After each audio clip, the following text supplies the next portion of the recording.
হায়াতের মালিক, রিজিকের মালিক, আসমানের মালিক, জমিনের মালিক, মুসলমান সব কিছুর মালিক আল্লাহ, ঠিক কিনা বলেন? তাহলে আসমান যার, আইন চলবে তার। এই জায়গায় মুসলমান চুপ। আল্লাহর আইন এই জমিনে চলুক, এমন কিছু মুসলমান আছে যারা চায় না, আছে না? কিন্তু এই সার্বভৌমত্বের মালিক যিনি, আসমানের মালিক যিনি, জমিনের মালিক যিনি, আসলে তো হবার কথা ছিল জমিন যার, বিধান চলবে তার। আর এতক্ষণ আপনাদের সামনে আমি যে কোরআনুল কারীমের তেলাওয়াত করলাম, আল্লাহর জবানের কালাম, এই কোরআন হলো 200 কোটি মুসলমানের সংবিধান, ঠিক কিনা বলেন? এই কোরআন অনুযায়ী যদি আজকে আমরা মুসলমানরা চলতাম, তাহলে আমাদের দেশে, রাষ্ট্রে, সমাজে, ঘরের মধ্যে, পারিবারিকভাবে আমরা অশান্তিতে থাকতে পারতাম না, শুধু শান্তি বিরাজ করত, ঠিক কিনা বলেন? যে কোরআনের তেলাওয়াত শুনলে পাথরের মতো হৃদয়টা মনের মতো গলে যায়, ওই কোরআনের আইন যদি বাস্তবায়ন হয়, আল্লাহর জমিনে শান্তির ঝর্ণাধারা প্রবাহিত হবে, ঠিক কিনা বলেন? বিশ্বাস হয় না? শান্তি আর শান্তি। এই কারণেই আল্লাহর নবী এই কোরআনের জন্য তায়েফের ময়দানে রক্ত দিয়েছিলেন। তায়েফের ময়দানে আমার যুবকরা বলছে, হুজুর অনেক কষ্ট করে মাহফিলের আয়োজন করেছি, ঝড় তুফান সব কিছু উপেক্ষা করে, অনেক স্ট্রাগল করে এই মাহফিলের আয়োজন। আমি বলি, যুবক, আল্লাহর জমিনে আল্লাহর দ্বীন যদি কায়েম করতে হয়, যুবকদের ছাড়া কখনোই আল্লাহর জমিনে আল্লাহর দ্বীন কায়েম করা সম্ভব নয়। সম্ভব নয়। আল্লাহর নবীর যারা সাহাবী ছিলেন, ম্যাক্সিমাম ছিলেন যুবক। কি ছিলেন? যুবক। যুবকদের মেহনতের কারণেই আজকে বাংলার জমিনে সিনেমা হলগুলো বন্ধ হয়ে গেছে। সিনেমা হলে তালা। ওই দিন এক টকশোর মধ্যে দেখলাম একজন বলতেছে, বলে আগে গ্রামে গঞ্জে গেলে কত সুন্দর মানুষ ধান কাটতো আর গান শুনতো, পল্লী গীতি, এই গীতি, সেই গীতি, রবীন্দ্রনাথ, ঘোড়ার ডিম। এখন গ্রামগঞ্জে হাঁটলে শুধু শুনি মানুষ ওয়াজ শুনি, কোরআন তেলাওয়াত শুনি, বলে সবকিছু চেঞ্জ হয়ে গেছে। সাংবাদিক প্রশ্ন করলো, স্যার এগুলোর মূলে আসলে কারা? পিছনে একজনে বলতেছে, সব মোল্লারা খাইছে। আরে এদেশের মানুষ অনেক গান শুনছে, ফেটে যায়, ছিঁড়া যায়, লয়া যায়, খায়া যায়।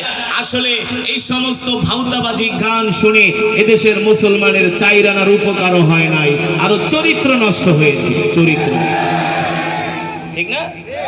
কি নষ্ট হয়েছে? এই গান যিনি গেয়েছে, ফাইটটা যায়, চিরা যায়, উনি আবার সংসদে দাঁড়ায়া আলেমদেরকে ধর্ম ব্যবসায়ী বলে। দেখলাম পত্রিকায়, ওমরা করার জন্য গেছে, ওমরা করে আবার কালকে নাকি জিদ্দায় কনসার্টে গান গাইব। তাহলে ধর্ম ব্যবসায়ী তো তোমরা, আলেমরা ধর্ম ব্যবসায়ী না। আলেমরা হলো আল্লাহ তাআলার পক্ষ থেকে দেওয়া তোমাদের জন্য রহমত, ঠিক কিনা বলে? তারা হলো ওয়ারাসাতুল আম্বিয়া, নায়েবে নবী। তাদের কারণে এই বাংলার জমিনে এখনো শান্তি আছে, আযাব গজব আসে না।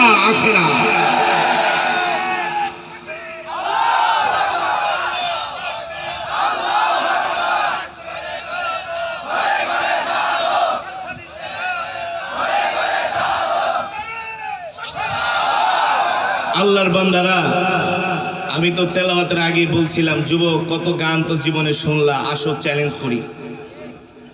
কি বলছিলাম? Open challenge. আল্লাহর কোরআনের সুরের কাছে পৃথিবীর কোন সুর দাঁড়াতে পারবে? পারবে? এই যে আমি এতক্ষণ তেলাওয়াত করলাম, আপনারা শুনেছেন এক এক হরফে 10টি করে নেকি পেয়েছেন। কয়টি?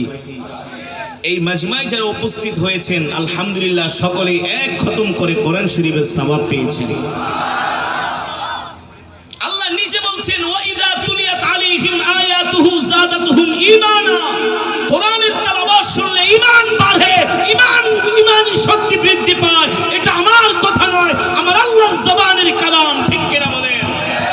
যালিকাল কিতাবু লা রাইবা ফি। এই কোরআনের মধ্যে কোনো সন্দেহ নাই, সন্দেহের অবকাশ নাই। আমেরিকা, ইসরায়েল কত কিছুই তো বানাইলা, এমন তোমরা আধুনিক যন্ত্র আবিষ্কার করছো, পেগাসাস। একটা মানুষের চলাফেরা, খাওয়া দাওয়া সব কিছু অবজারভেশন করার জন্য তোমরা এমন যন্ত্র বানাইছো, সে কি করে না করে 24 আওয়ার্স তাকে তোমরা ট্র্যাকিং করতে পারবা, ট্র্যাকের মধ্যে নিয়ে আসতে পারবা, কত কিছু করলা। কিন্তু আল্লাহর কোরআনের একটা আয়াত, একটা নোক্তা, জের জবর পেশের তোমরা পরিবর্তন করতে পারলা না। তোমরা পারলে বহুত আগেই পারতা। ঠিক কিনা বলেন? এই কোরআন আল্লাহর জবানের কালাম। আল্লাহ বলছেন, ইন্না নাহনু নাযালনা যিকরা ওয়া ইন্না লাহু লাহাফিজুন।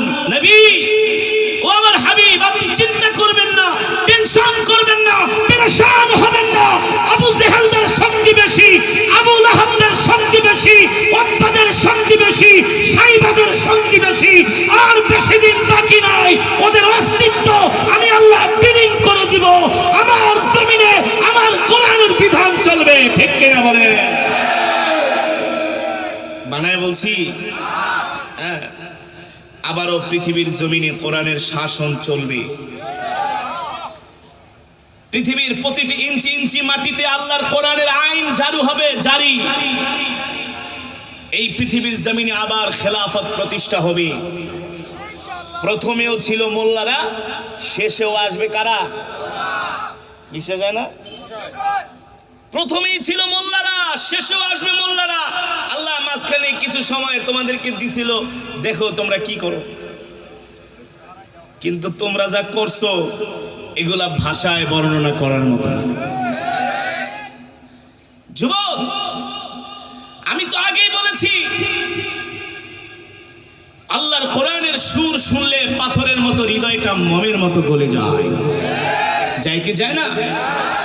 আল্লাহর নবীর কাছে কোনো অস্ত্র ছিল না, শুধু ছিল আল্লাহর কোরআনের তেলাওয়াত।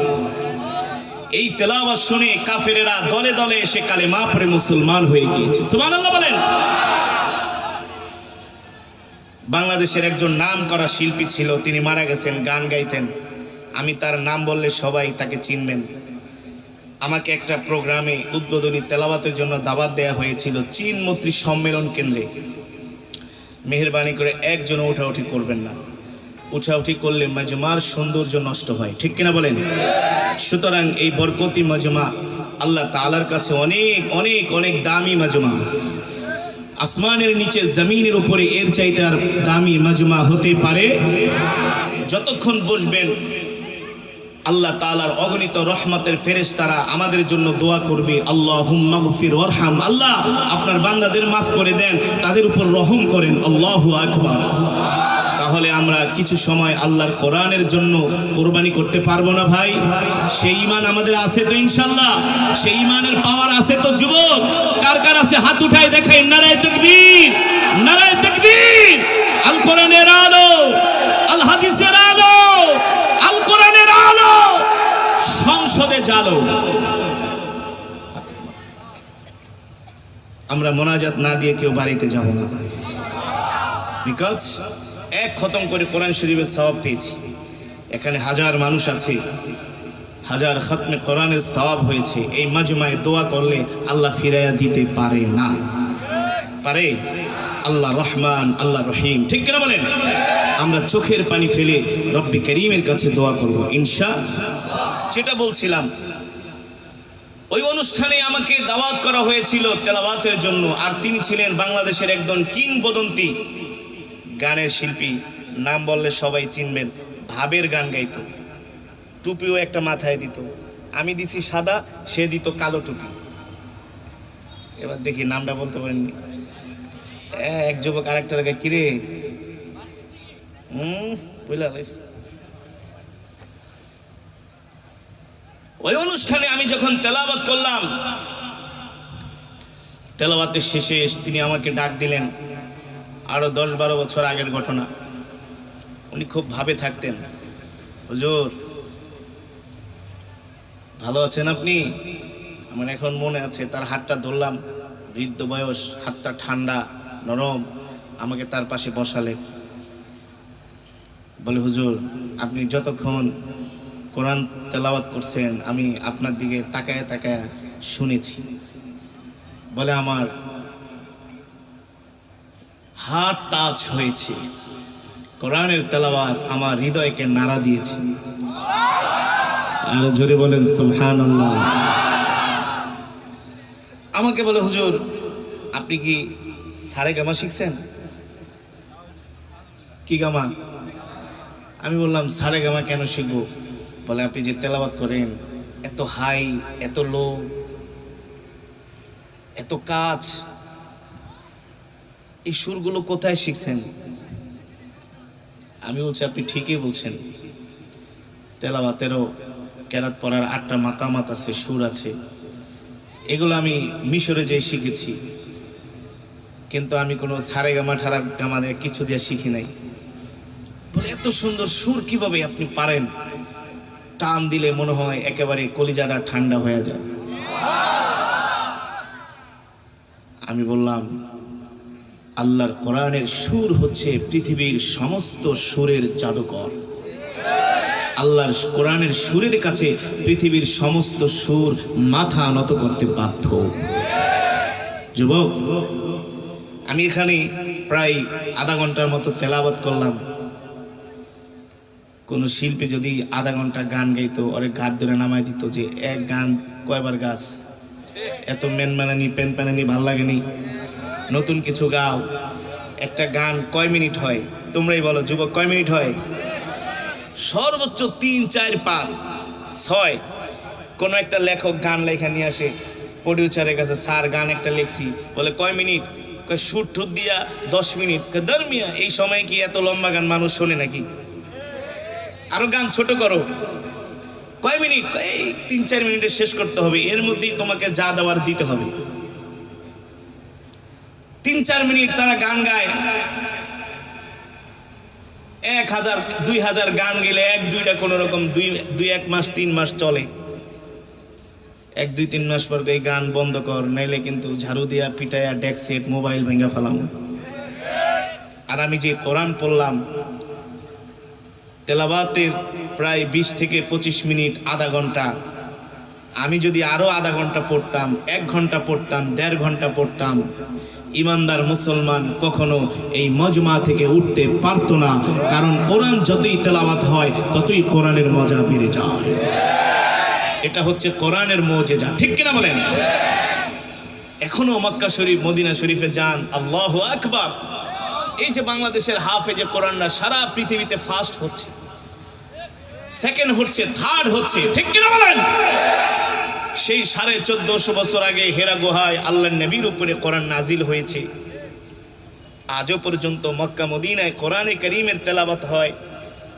সেই তেলাওয়াত শুনলে হৃদয়টা মোমের মতো গলে যায়, মনে হয় আসমান থেকে কোরআন নাজিল হচ্ছে, রহমত নাজিল হচ্ছে, ঠিক কিনা বলেন? বানায় বললাম, বানায় বললাম। এই এক কোরআন আমি কারি আসাদ 20 বছর ধরে বাংলাদেশে পড়তেছি, আলহামদুলিল্লাহ। এই কোরআনের তেলাওয়াত শুনে অমুসলিমরা কালেমা পড়ে মুসলমান হয়ে গিয়েছে। গতকালকে আমার প্রোগ্রাম ছিল সুনামগঞ্জের বাদাঘাট। সেখানে একটা হিন্দু যুবক 2 বছর আগে আমি তেলাওয়াত করছিলাম, লাভ দেয়া স্টেজে চলে এসছে। তেলাওয়াত শেষ, বলে হুজুর আমি আপনার কোরআন তেলাওয়াত একা একা মোবাইলে ডাউনলোড করে শুনি, আপনি আমাকে কালেমা পড়ে মুসলমান বানায় দেন। আমি সিদ্ধান্ত নিয়েছি কালেমা পড়ে মুসলমান হব।